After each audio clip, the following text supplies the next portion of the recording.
Welcome back to our channel. No longer can the man who used to yell over explosions and die hard talk. Unfortunately, that's not the worst part. Emma told a secret she had been keeping for years. It seemed like Bruce was just being cool. She had no idea that his brain was wasting away. He had been dying for a long time before anyone knew about it. You will cry when you read what his family found out. Born in Eider Oberstein, West Germany, on March 19, 1955, Bruce Willis is an American actor. He was born in Germany to an American soldier stationed there after the war and a German woman from Kassel. Bruce's world was ever divided between two cultures. As he lived on a military base, the memories of a recent war followed him around. He was torn between American discipline and German customs. All of that changed when he was only 2 years old. The family moved from California to New Jersey when his dad got out of the army in 1957. All of a sudden, Bruce wasn't the German boy in his rough American neighborhood. He was just another kid living with factory workers and families who were having a hard time. Both of his parents worked with metal, and his mom had small jobs at banks. Something was missing, and Bruce didn't feel like he belonged anywhere. When the 1960s came around, he began to feel very badly about something. Bruce started to stutter when he was about 6 years old. He had trouble speaking. He would attempt to speak, but nothing would sound good. The other kids made fun of him and called him Buck Buck. He's swinging his fists around wildly to defend himself, but the shame of not being able to speak clearly kept coming back to haunt him. His sentences would take minutes to finish. It made him lose confidence. There were fights at school when he was 10 years old. Oh, the stutter hurt more than that. It left him alone. That moment could have come in high school. He missed class just to avoid having to answer. His jokes were meant to take people's attention away from what he was saying.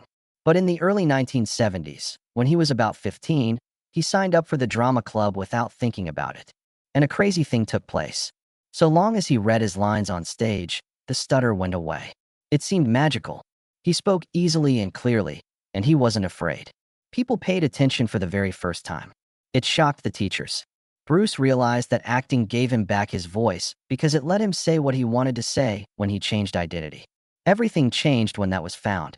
People still made fun of him in 1973 when he became president of the student council. He didn't care. Something had awakened him. There was also speech therapy that helped him even more while he was studying theater at Montclair State University in 1975. For Bruce, though, school was boring by 1977.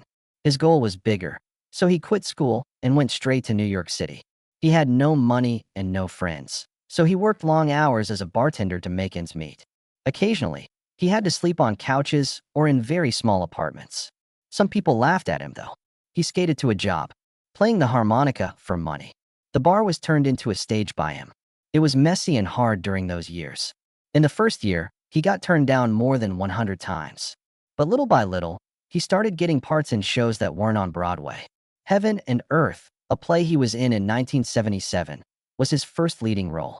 He didn't give up, even though the money was low and he kept getting turned down. During bad times, he had to sleep on benches. But folks began to notice him. He had small parts in commercials and movies, and in 1980, he had a short scene with Frank Sinatra. While working as a bartender one night, he got into a fight because he wanted to protect someone. He had a bad nose injury. He needed surgery right away. Doctors said the injury could hurt his voice, but he got better. He came back angrier. The scar followed him around and gave him an edge. Nobody knew he would become one of the world's biggest action stars back then. But in New York's small, struggling bars, he built something stronger than fame. He made friends that will last for decades. He met John Goodman at Chelsea Central behind the counter, and the two of them put on crazy, improvised shows that shocked small crowds. They only made a few dollars a week and were poor, but they were really in love. They worked without being told what to do. They screamed and cried and were fully involved in everything. These rough performances helped Bruce get better at timing and gave him the energy that would one day light up movie theaters. After that, everything changed in 1985. Bruce walked into a moonlighting movie audition. A lot of actors, like radio stars and trained performers, applied for the part. Bruce was turned down 11 times by ABC, but he came back with a buzz cut, earrings, and a bad attitude that they couldn't ignore. They laughed at how he changed his lines on the spot. The outsider with the stutter became the person they wanted all of a sudden. Bruce Willis became famous very quickly after Moonlighting aired on March 3, 1985. The show was crazy and cost a lot of money. Filming took twice as long as usual. Even though episodes were 120 pages long, Bruce's speed, charm, and lack of predictability made it a hit. He and his co-star Sybil Shepherd often had disagreements. In 1986, things were getting really tense on set. Before scenes, they fought and snapped at each other, and sometimes they wouldn't talk to each other off camera. Bruce passed out from exhaustion in 1988 and had to be taken to the hospital because the pressure was so high. Ratings dropped, scripts were late, but fans were still hooked on the fire between them. Bruce was tired behind the scenes, but he was magnetic in front of the camera. Bruce shocked everyone when he released an album called The Return of Bruno in January 1987. While all of this was going on, nobody thought a TV star would be #1 on the charts, but he was. This album became gold after selling 500,000 copies.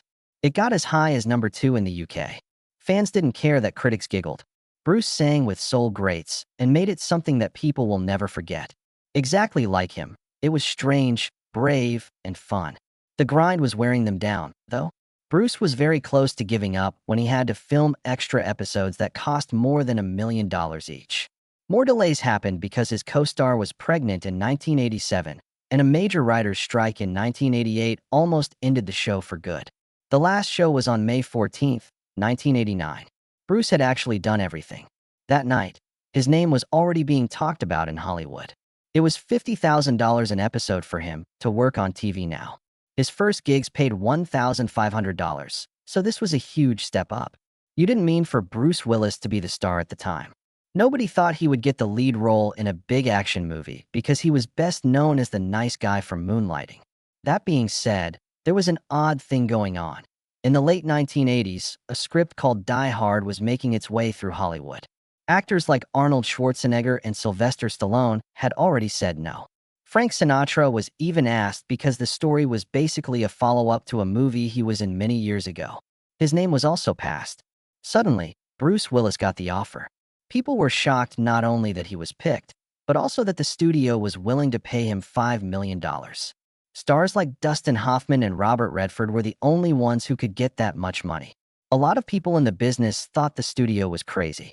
Starting in late 1987, most of the filming took place in Los Angeles' Fox Plaza. It was a surprise when the movie went off the charts when it came out on July 15, 1988. Around the world, it made more than $140 million. Bruce Willis into a full-on action star. Although there was a cost, a loud explosion happened too close to him during one of the many explosive stunts, and he will never fully recover the hearing loss in his left ear. At that point, he kept quiet so that work wouldn't stop. But after many years, it was found that the damage never fully healed. It was one of the health problems he had into the 2000s. That rough, real energy he brought to John McClane changed everything, though. He didn't look the part of a superhero. People loved him because he looked like a normal guy who was in a tough spot. Bruce did something that no one saw coming just a year later. A baby in the movie Look Who's Talking hired him to voice it. The idea was funny, but the surprise wasn't just that. He deserved it. $10 million for just 4 days of voice work. The reason? A smart deal that let him get a piece of the money made. The movie made almost $300 million around the world, even though it only cost less than $10 million to make. People of all ages loved his voice, which was both sweet and sarcastic. After the movie came a series of them. He got an extra $10 million for the follow-up. He wasn't just lucky, everyone began to see. Furthermore, he was highly intelligent. Later, he tried something completely different. This album came out in September 1989. The story was slow and sad. It was about a Vietnam veteran who lives in a small town. Bruce grew a mustache and played the part. Slowly and painfully. During the Korean War, his own father fought. That may have made the show seem more real. They liked it. Roger Ebert recommended it with 3 stars. However, people didn't show up. It didn't make very much money for the movie. However, it proved Bruce's willingness to take chances, even if it meant passing up another hit. In 1990, he was back to his old self. The movie Die Hard 2 came out on July 4th. This time, Bruce knew how much he was worth. He got $7,500,000 up front and a share of the money that was made. Even more than the first movie, This one made over $240 million around the world. He and the director had a fight behind the scenes over how realistic the movie was. He didn't want silly stunts. The danger had to seem real to him. Caring about the little things kept him motivated and helped his career go forward. He made 15 million rupees by the time the third movie came out in 1995. Things he touched did not all turn to gold, though. When the follow-up to Look Who's Talking came out in late 1990, it didn't do well. People didn't like it, and it only made $47 million. Bruce only had 3 days to record all of his lines, and he later said that the script wasn't ready. Eventually, he sued the director, telling them they owed him $2 million in profits. That said, the case was thrown out. That was a good reminder that making quick cash didn't always mean long-term success. After that, something changed. The book Pulp Fiction came out in 1994.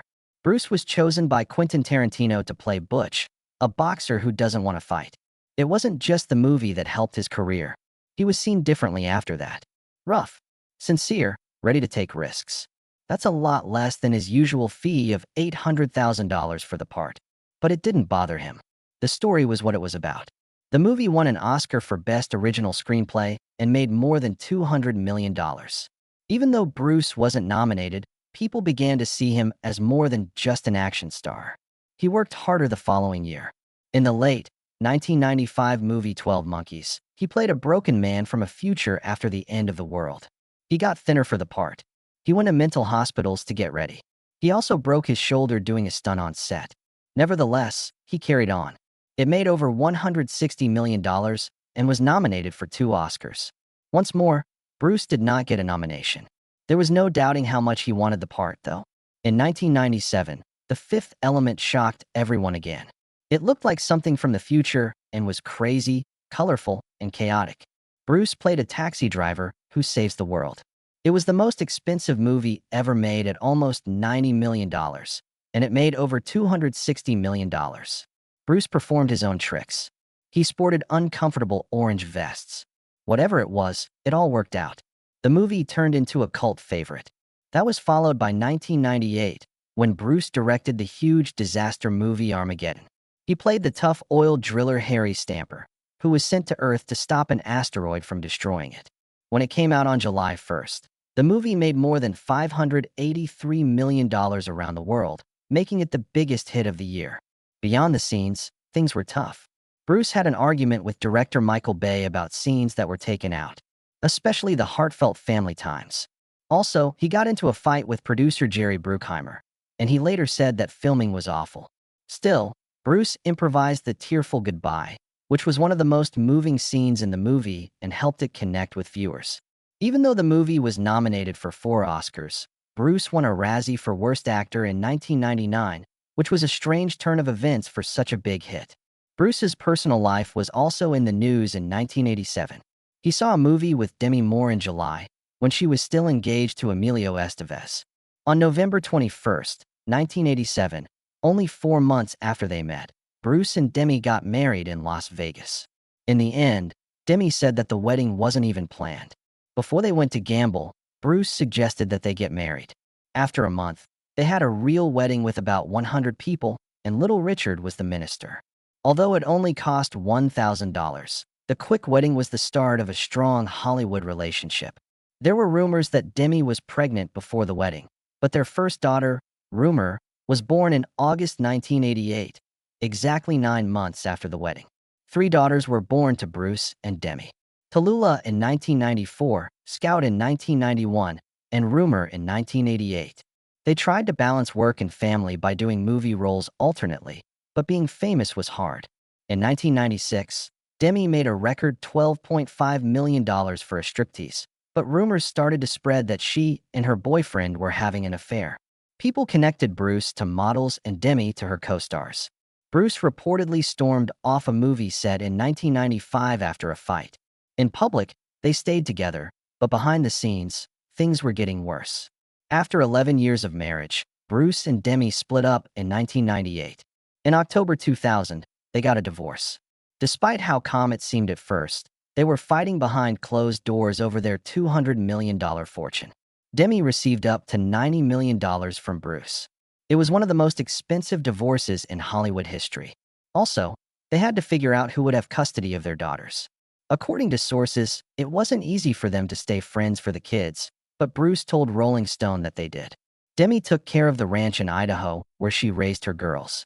Bruce was still riding high on the success of Armageddon at the time, but the divorce showed that even the biggest stars had heartache outside of their fame. It was surprising that they stayed close after they got divorced. She was at Bruce's wedding to Emma Hemming in 2009. In 2019, when Bruce and Emma said their vows again, Demi joined the family party. They were even locked down together in Idaho in 2020 with all the kids and shared happy pictures. Later, after Bruce was diagnosed with aphasia in 2022 and frontotemporal dementia in 2023, Demi was there for him. People saw that love doesn't have to end with marriage because the blended family stayed together. When a woman said in 1992 that Bruce had fathered her child from a one-night stand in 1991, it was one of the worst times in Bruce's life. Her case went to court, and DNA testing was done. After paying about $5,000, the test showed that Bruce wasn't the father. Still, the case made people think less of him. People saw him as a loving father, and this scandal didn't fit with that idea. Reports say it put a lot of stress on Demi and Chris's marriage because she stood by him. People around the world were shocked when Bruce played the lead role in The Sixth Sense in 1999. For $14 million, he played a child psychologist named Malcolm Crowe. What happened in the story surprised everyone. Crowe was not alive at all. It opened to almost $673 million around the world and stayed at the top for 5 weeks. After Star Wars, The Phantom Menace, it was the second most popular movie of 1999. Even though Bruce didn't win an Oscar, the part was a big boost to his career. Almost everyone didn't know about the twist, and he even made up scenes to make his character seem more real. In 2000, Bruce worked with director M. Unbreakable by M. Night Shyamalan. He played David Dunn, a man who lives through a train accident and slowly comes to the conclusion that he might be a superhero.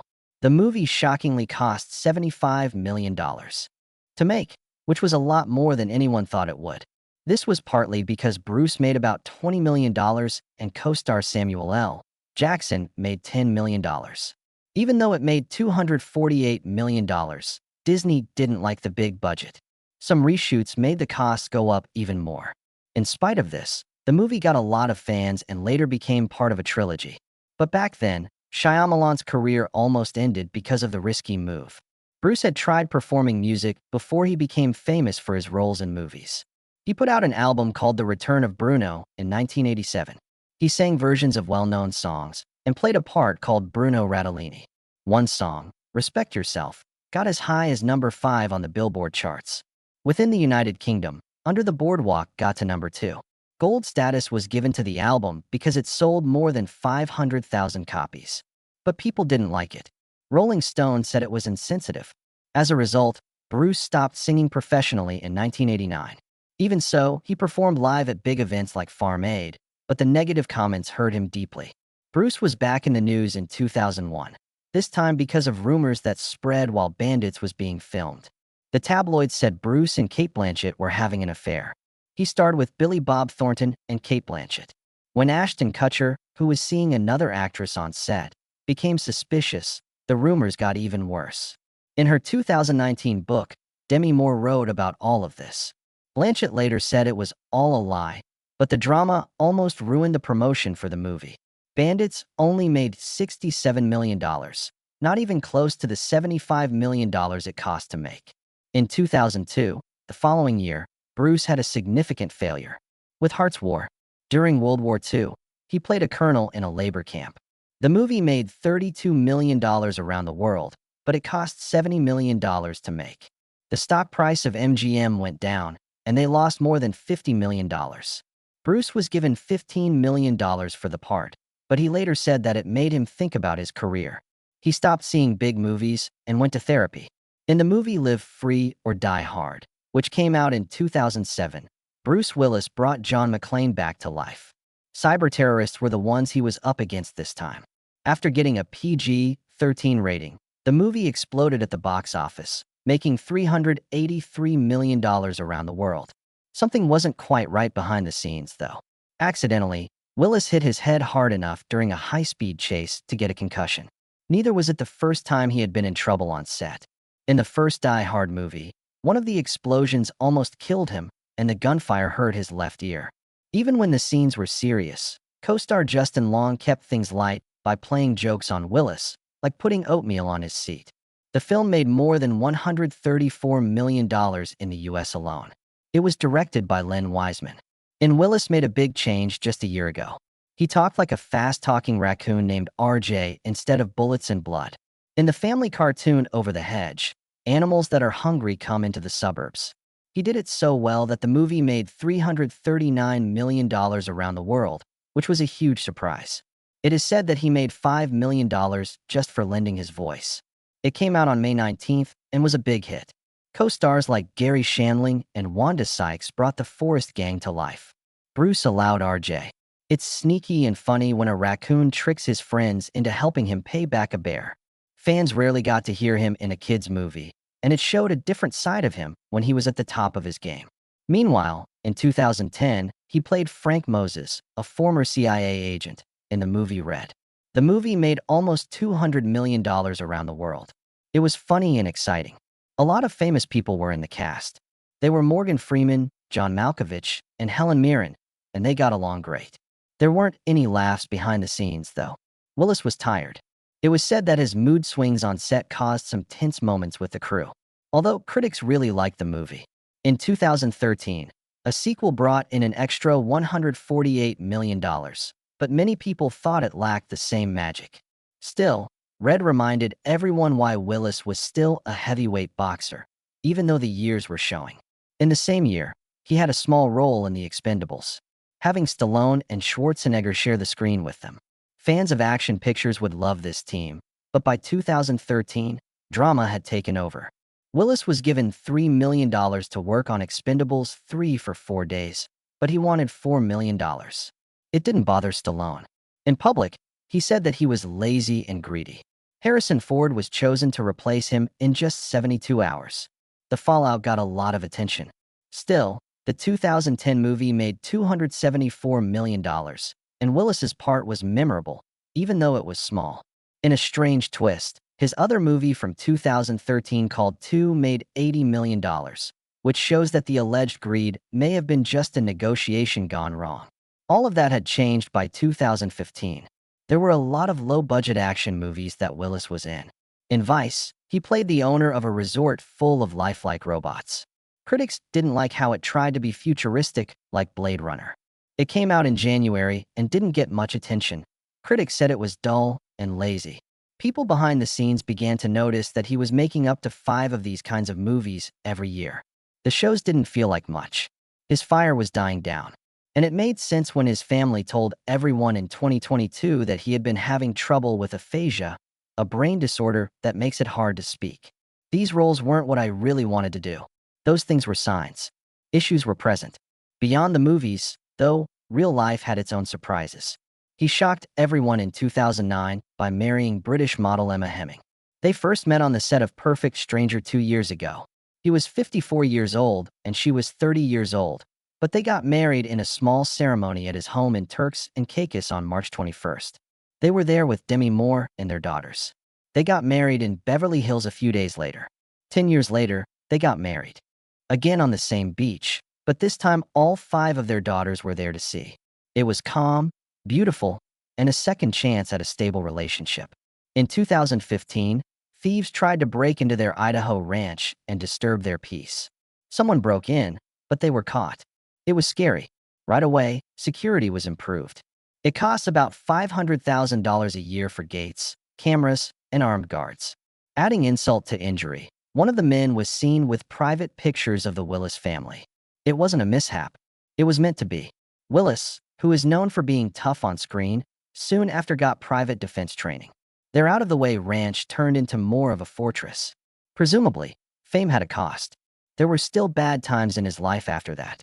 In 1989, Willis was arrested at his home in the Hollywood Hills while he was high on performing extracurricular activities. He was drunk, and when the police showed up to a loud party, he hit one of them.